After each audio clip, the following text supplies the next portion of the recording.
Malay ko ba kung magkano magpamapping? Malay ko ba kung isang engineer lang gagawa nun? Malay ko ba kung mag-hire sila ng isang construction firm to handle that? And remember, with all the anomalies going on, we have to be careful. And I have colleagues, I don't know if they want to be mentioned, that they told me na ang daming kalokohan dyan.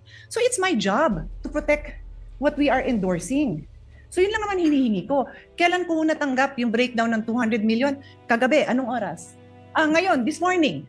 Tapos magagalit sa akin ang colleague natin. It is my job to present to you a budget.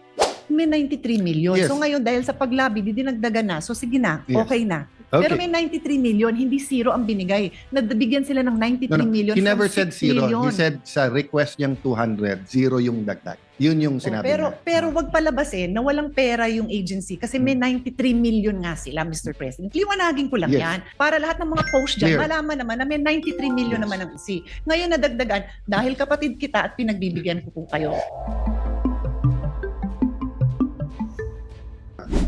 Primary or barangay health centers, may I propose, in the same manner na titignan nyo for 2027, yung magkano utang sa PhilHealth tapos ayusin na. When we have a target, whether it's classrooms, whether it's barangay health centers, why don't we look at it at, let's say, at a 5-year period? Yeah, tama. Diba? And then, I agree. mag-target Mr. tayo paano tatapusin. Kasi kung hindi, moving target parati. Yeah, Mr. President. I agree. Para yun po yung aking i-discuss with Senator Pia, Senator Risa, and Senator Lauren because they all share a common advocacy na yung shortfall ay ma-fund. And I agree, dahil yun po yung mandato ng batas. So ang pinapropose ko nga maybe to have a 3-year or a 5-year depending kung ano ang pag-usapan natin. Thank you Yeah, for I that, agree. I prefer 3-year. Kaya lang minsan sa laki ng Oo pondo. nga, yeah, tama. And then lalo pag infrastructure. I mean, if it's a 1-story structure, simple, 10 months, 1 year, kaya yan. Yeah, Pero kung tama. hindi, 2 years, 3 years. But ang point is, nakaka-frustrate na tumatanda tayo dito. Di ba, kahit yung amateur na nagpa-practice ng darts, tumatama ng bullseye.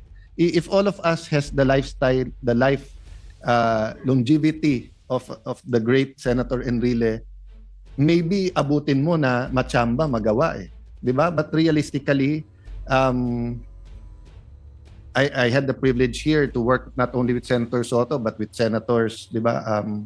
Joker Arroyo, Senator Nene Pimentel,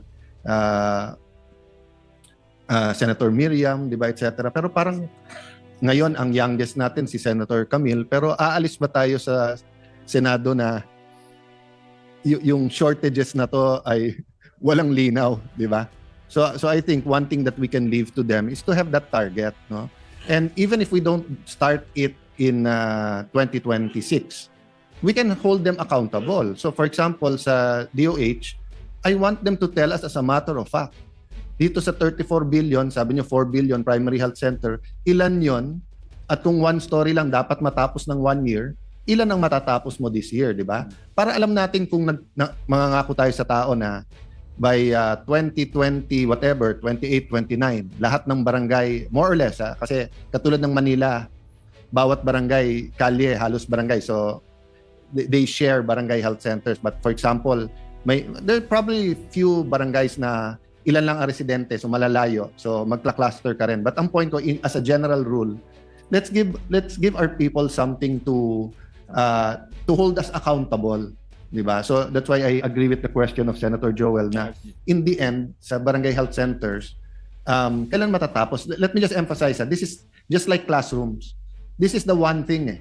So kahit sinong health advocate tanungin mo, yung primary healthcare ang importante. At ako, pag tinanong mo sa education, I will debate to death everyone na ang layo naman ng half day ka sa whole day ka.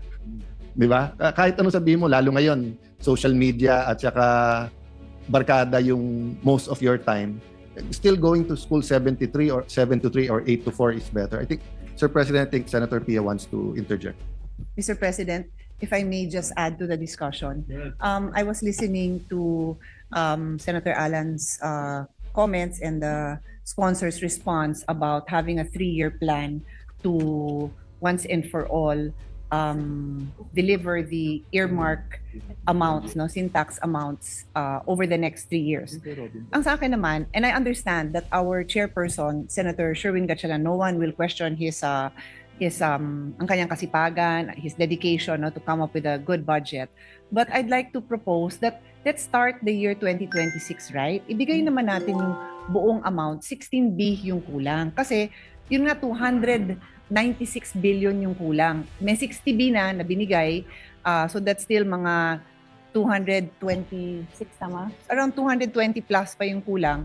So over 3 years, that's going to be 70 billion. At least buuin natin, that's my appeal. Buuin naman natin para lahat tayo dito na gustong mangyari yun, lahat ng health advocates, lahat ng nangangako, that's the DOH and PhilHealth na kaya nilang tuparin yung ZBB, give it a fighting chance by giving that entire amount for 2026. Deliver that entire amount, and that is 16 billion. Which for the record That is is lacking. for the record it's 207 billion. At nilagay natin is ang kailangan ng PhilHealth according to Dr. Dan's guys, the 147 plus the 60. Ang binibigay natin 130. So ang kulang natin for next year is 77. Well, just to be clear, yung pino-point out ng advocates, and Dr. Dance is one of those, is yung shortage ng indirect contributions, no? Ang sa akin, but then the question will always be, where will you get the funds? Ito na nga yung funds. So I'm talking about the funding side. They're talking about what the law requires that you fund. The law requires that you fund these indirect contributors. Talagang tama yung numbers nila, kulang yan.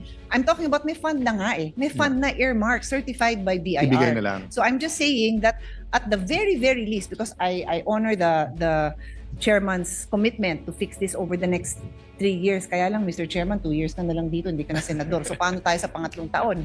Makakaya 2 years. Makakaya 2 years.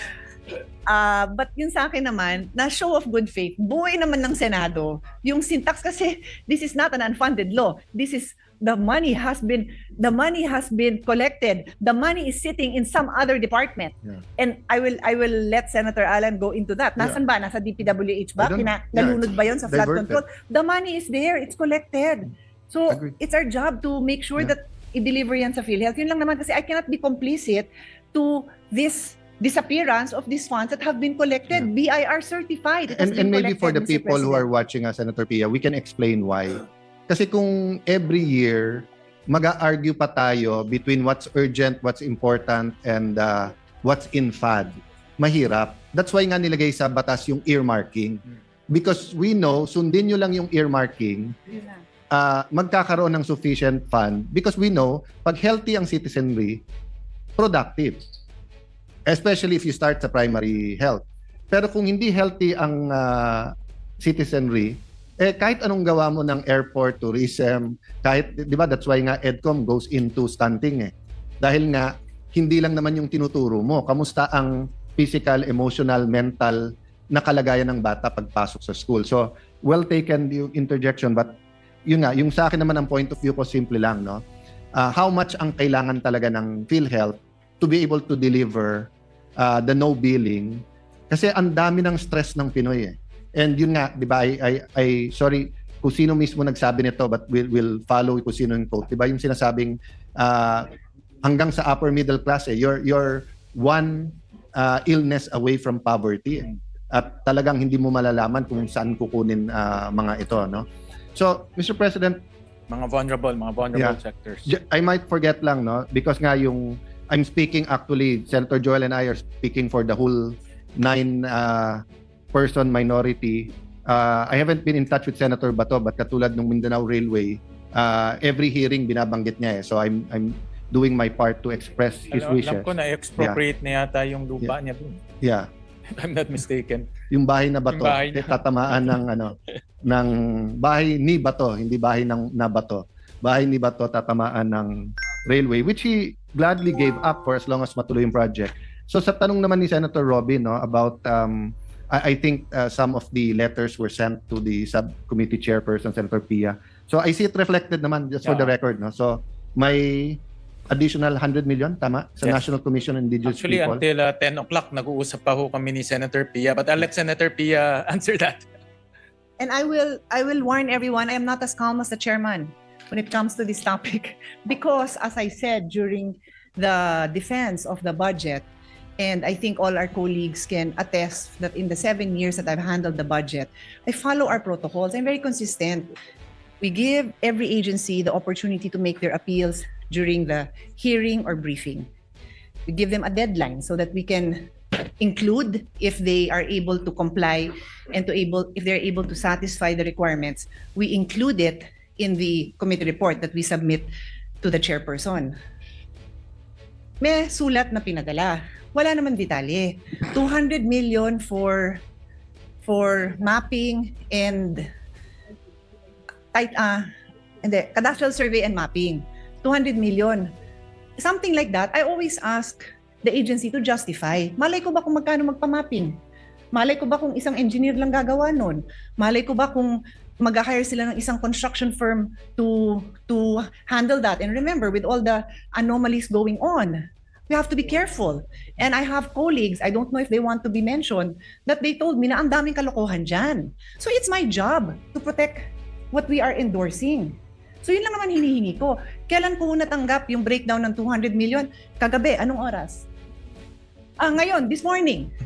Tapos magagalit sa akin ang colleague natin.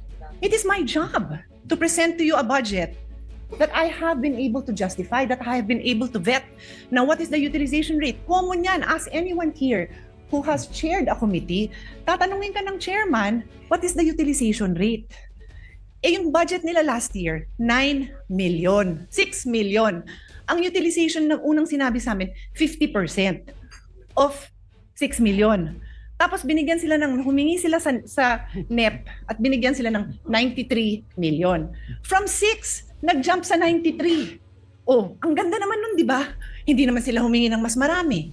So dito sila ngayon humihingi. No problem, that is our job. Pero i-justify nyo naman sa akin ng maayos.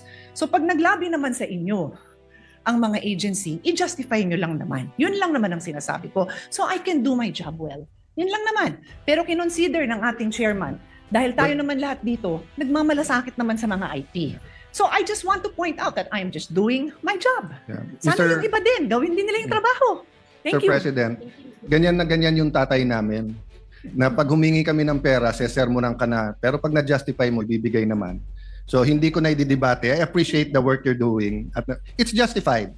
You know, kung ang titingnan natin ay yung law utilization, wala tayong bibigyan na departamento kasi kalahati ng departamento natin, mababa yung utilization.